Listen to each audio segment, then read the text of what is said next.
记录百万时光，我是 Hunter， 欢迎来到最新的一期开箱简评。那今天呢，我们在镜头面前一起来把玩分享的玩具就是眼前的这款大块头，来自 LC 工作室 Loose Collection The Creep 系列里面的，我觉得应该算是第三弹的这个大块头产品，The Bigfoot 大脚怪。这一次的配色呢，其实整个玩具的整套模具一共利用了3次，它的包装盒绘呢还是一样的简约，玩具的图片，然后背后一个大的灰色的这种渲染，然后上面是 The Creeps 系列，就是基本上是怪谈或者怪兽，然后这边写着 Bigfoot。盒子背面呢，其实就是玩具的这个人物介绍，大家感兴趣的话可以暂停，基本上就是大脚怪的一些背景吧。然后另外的2款角色，中间这一款我觉得长得非常像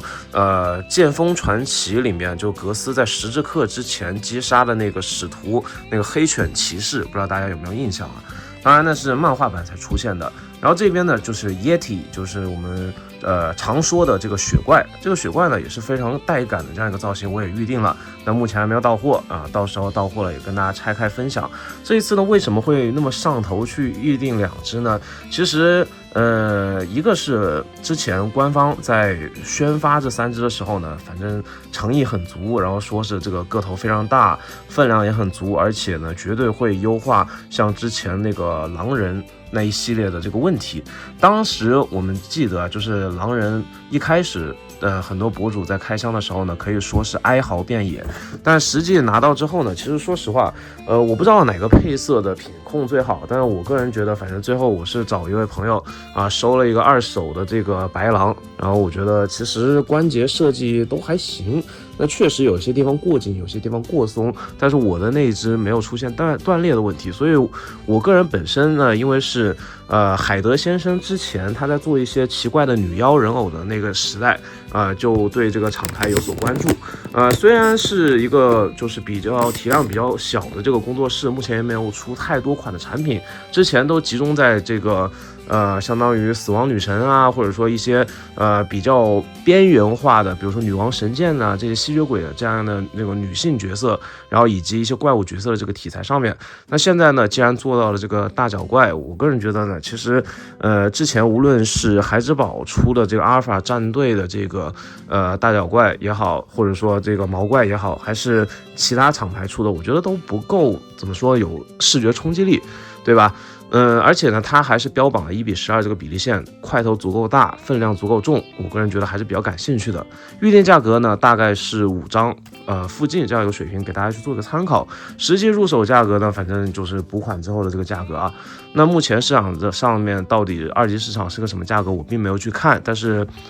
反正你知道这个东西出货的时候一开始定价是5张，反正给大家做一个参考，就是理性消费。那回到这次玩具本身，玩具的这个身高从脚到头顶，我这边摆的是一个不算是 A 字站立，但是它也没有说立正的就非常紧凑那种感觉。从脚到头顶26.5公分，头上面有一点尖尖的，但是它确实很有这种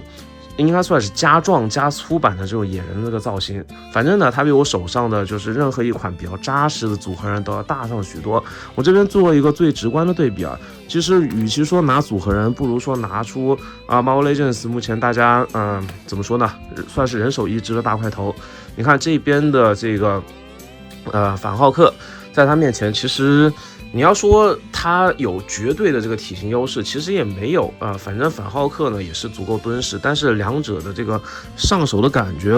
我觉得就是怎么说呢，厚重感方面的话 ，LC 的这个Bigfoot 大脚怪呢，还确实是稍微胜出一些。但是现在这个价格的话，这款入手价格5张。这个你现在你想买一只的话，大概2张半左右就可以拿到手了，所以说我觉得大家可以去做一个取舍。如果你喜欢大块头，我觉得还是推荐从 Mobile Legends 或者说从老麦的一些以前跟他去做过分享的一些比较扎实的大块头去入手。那接下来呢，跟他们家自家的产品做一下横向对比。很可惜啊，这个怪物海德的 Monster Hydra Hydra 就那个变身就化身博士那款，不在我手边，但是现在给大家带来的是之前跟大家去提到过的这个白狼。白狼配色呢，其实我之前一直还犹豫要不要去收降龙的那一只，但是后来呢，最终还是选择了这一只。这一只呢，当时预定价格是400左右的这样一个水平，也不便宜。但是呢，它们两者的体量其实从耳朵尖上面，然后如果说你把它这边的这个反弓足完全拉直的话，这两者身高其实差不多，尤其是这个背部，你看这个弓背的这个部分呢，其实两者甚至这边的狼人还要更加的高大一些。这一点呢，我觉得其实这款狼人呢，有一点让我想起海贼王里面这个毛绒族里面，就是那个犬蓝公爵的月亮狮子形态。我觉得白色的这个配色，再加上一些灰色的阴影，整个造型还是非常帅气的。当然呢，它的站立性需要你一些耐心。当然，不过你在柜子里面把玩的话，或者说展示，你可以让它做一个伏地的这个动作。同时呢，它还带上了一个嘴部的这个开合，是一款比较不错的玩具。当然，相比起今天的主角来说的话呢，这一款白狼呢就要逊色许多了。我们还是把我们主角放到这个正前面，跟大家聊了6分钟了，还没有聊到我们这个主角的整体的这个素质表现。首先呢，上手重量呢大概是1公斤附近的这样一个水平，没有说特别的重，但是呢，它也有些地方算是半空心的这样一个结构。它这个用的是 PVC 和 ABS 的这样一个胶件，然后中间的这个关节有点偏尼龙件的感觉，整体的这个做工呢，是要比狼人要扎实非常多的。我现在只捏着它的这个上胸的这个部分，你可以看到，无论怎么甩，它的手臂也好，胸腰关节也好都没有任何的晃动。往这边一站的话呢，也是非常的敦实。360的给大家去旋转一圈，看一下这些毛发等等的一些开模细节。老实说，如果你不带着放大镜看的话呢，第一眼还是会被这款玩具完全唬住的。但是你仔细看的话呢，其实这种偏美系的玩具，它或多或少都有一些这种做工比较粗犷的问题。比如说合模线的这个部分呢，其实还是非常明显的。比如说呢，你可以看到这个手型对，给大家举个焦。做了非常多的纹理，但是没有办法，这个合模线这个地方比较碍眼，没有刮干净，对吧？其他的部分呢，怎么说呢？如果说你二头肌前面你可以接受这种大面积的这个色差的话呢，我觉得这款玩具呢，在我心中目前的这个观感，考虑到它的这个售价的话，我会给它打一个差不多7.5分的这个分数。原因很简单，就是目前就是即使是商家给了一些优惠，然后拿到手之后的这个价格还是比我的心理预期要高上不少的。这款玩具在我心中的这个预期应该是落在4张，或者说4张出头一点的这样一个水平比较合适。因为无论是它有多大，它其实没有做什么金属骨架呀这种比较 fancy 或者说比较前卫的关节设计，它用的还是之前的大家就是非常常见的那一套，只不过呢是在这个关节的粗壮度和紧实以及调教上面做出了一定程度的这个努力。那我们边看细节，然后边看一下它的这个可动性。首先呢，头雕方面呢做出了多层次的阴影，最底下是这种颜色的这个棕色，然后后来呢颜色就慢慢变，然后去做了这样一个渐变。头雕方面的话呢，很多朋友呢会觉得它很像这个法相的这个孙悟空我个人也觉得这个比例呢，它与其说是野人，不如说是一个就是幻化而成的这种猩猩或者说猴子变强打药了之后的这种猴子的这种造型，感觉呢也是非常的酷。然后鬃毛呢，这次一共是分了1、2，再加上头上算是3层，整体的这个感觉呢，有点像一个蓑衣，甚至有点像一个披肩。这一点呢，就是虽然质感方面的话，不算是特别突兀，而且有点一脉相承的感觉，但是有一说一，我还是觉得这个地方稍微这3层稍微做的有些割裂，如果能够做的就是再贴服一点的话，我觉得会更好一些。这边呢，为了迁就可动呢，还是去做了这样一个分开的这个处理，所以说这个地方看起来就更割裂了。头雕呢，360的旋转不在话下，抬头幅度呢大概这么大，会有一种留胡子的这个感觉，然后低头幅度呢又会被自己的这些鬃毛给挡住，大概就变成了一个把头往前倾的这个姿态。头部的这个可动性呢，老实说有一说一，我觉得不太行。但是左右歪头呢，反正还是可以做到，做一些那种不怒自威，然后立于山巅一览众山小的这个表情，还是很可以的，能做出那种非常屌的这种姿态和表情，我觉得是不错的。然后呢，头雕的这个替换，其实只要把这款玩具放在这个常温室温，只要不是说冰天雪地啊，它这个替换头雕还算是比较轻松写意的。因为它这个头雕的这个棱啊，它是开在这个下面的，你看它比较有意思，它不是所有地方都是那种六边形的，或者说凸点那一种呢，就比较麻烦了，你可能需要去加热啊，或者说怎么样啊，才能去很好的进行把玩。但事实上呢，这一次的关节目前只要你在常温下放置一段时间，它没有什么太多比较干涩的或者说比较生涩的这种关节。那换上另外一个头雕呢，就是这个呐喊头。这个呐喊头呢，说实话，我觉得做的稍微有些小气啊。这个表情呢，这个眼神呢，都是有一种小眼睛的那种感觉。我觉得应该把它做得更加怒目圆睁，然后呢，这个呐喊的这个感觉呢，就是更加外放一点，獠牙，像隔壁棚的 Hero Toys 的那个大吼狂化的那个姿态，整个这个嘴巴要更加外放一些啊，吼得更大声一点。这样的话，我会觉得就是更满意一点。实际的这个表现虽然也不差，但是你可以看到牙口里面的这个合膜线是比较明显的。不过舌苔的开模以及口腔的这个涂装可以说是惟妙惟肖，比较精致的一个头雕。然后上半身这个细节，然后边看边玩一下它手臂的这个可动，手臂的这个平台可以用丝滑来形容，而且呢非常的紧实。你捏一个 Marvel Legends 的人偶，把它捏住，对吧？甚至挂在上面，然后去甩，也都是不会让这个手有任何松动。但是它却不是那种卡点型的，它是完全是摩擦型的。我不知道它能够坚持多久啊，但是目前的手感来说非常紧实，手臂360的旋转也是非常紧，但是它就是一个轴直接插在里面，有一点像那种 Marvel Legends 组合人的卡点在，但并不是特别明显。手腕二头肌的这个弯曲超过90度一点，手腕的这个外摆内收，因为这边的这个鬃毛的影响，其实内收和外摆的幅度并不是特别大，比较可惜。替换手型呢，有这边的这种龙爪手，而且它的指甲从普通的这种就是类似于人类的圆圆的指甲变成了这种尖爪，我觉得这个是稍微有些突兀的。大脚怪你还是多开一组模具，就让它保持着大脚怪正常的这个指甲。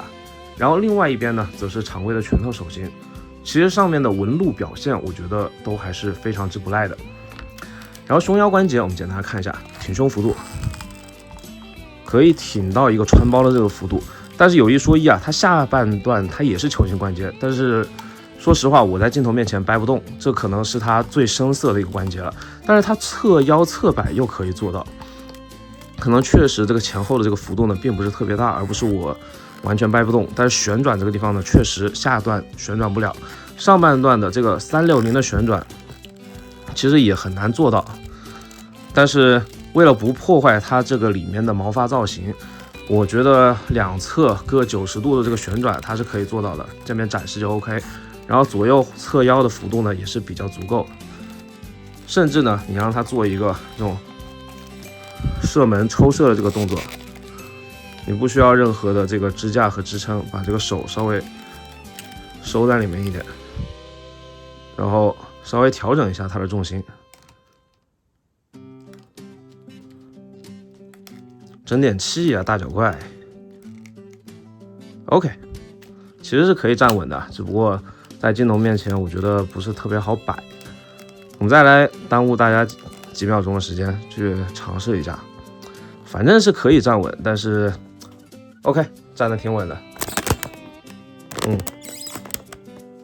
就是给大家展示一下它的那个关节支撑能力，可能确实这几天被我盘的下半部分稍微松软了一点，但是它不会像之前的这个狼人一样过于松垮，下半身也没有这个下拉关节，非常简单的直装，它所有的关节都很直给，这也是为什么我觉得它的定价500多块钱，或者说就是5张，就当它500块钱吧，其实是偏贵的。而且你可以看到我这边刚才稍有不慎，这个毛发的细节有一点点磨损，但是问题不是特别大，美系玩具嘛。好，脚部呢，平台这个地方呢也会有一定程度的干涉，但是你稍微用大腿根部的这个旋转变一个方位，平台前踢90度没有问题。一字马，这个家伙竟然可以一字马，也没有任何问题。双段关节的这个屈膝、跪伏、呐喊的这个动作也没有任何问题。反正整体来说的话，是一个非常灵活的这个肌肉型素体。大腿根部的关节稍微显得有些，就旋转这个关节稍微有一些生涩，但是我觉得也是有一定必要性的，不然的话它的站立稳定性没有办法保证。然后前脚掌的这个活动很紧，不会感觉到非常松垮，像快板一样。脚部的接地左右需要说等待这两侧的这个胶变软之后，它左右的接地幅度呢就可以相应的变得更大。然后利用这个脚部的前后，你可以做出一些更加有张力的呐喊的这个 pose。那摆出这个动作之后呢，就更印证了我之前的这个观点。如果说它的这个头雕表情能够做的就是更加的立体，或者说更加具备冲击力和攻击性的话，我觉得会更好一些。目前的这个头雕呢，这个呐喊头雕还是有点过于小气了，不如这个不怒自威的平静脸，或者说严肃脸要来的更有视觉冲击力。那这款玩具呢，刚才也有提到过，10分满分的话，我目前能够给到的分数是7.5分。前提是你的入手价格在5张附近，或者说5张以内。其次呢，就是你对这个体量、这个个头，或者说这个造型有足够的喜爱，才建议入手。其他的话呢，我觉得就是如果造型方面不是你的菜的话，不要为了这个角色而去硬追，因为它其实有更好的一个平替。就是如果说你能接受 Mobile Legends 差不多到这里大小的这个大脚怪阿尔法战队的那个角色那个造型的话，我觉得去收那一款就完全足够了。那这一款呢是比较属于重量控、巨大控以及怪兽控这三者兼具且喜欢这个造型的朋友的，而且需要一定的这个赚米的这个基础。以上，今天视频就到这边，我是 Toy Hunter， 下期再见，不见不散，记得关注这个频道，拜拜。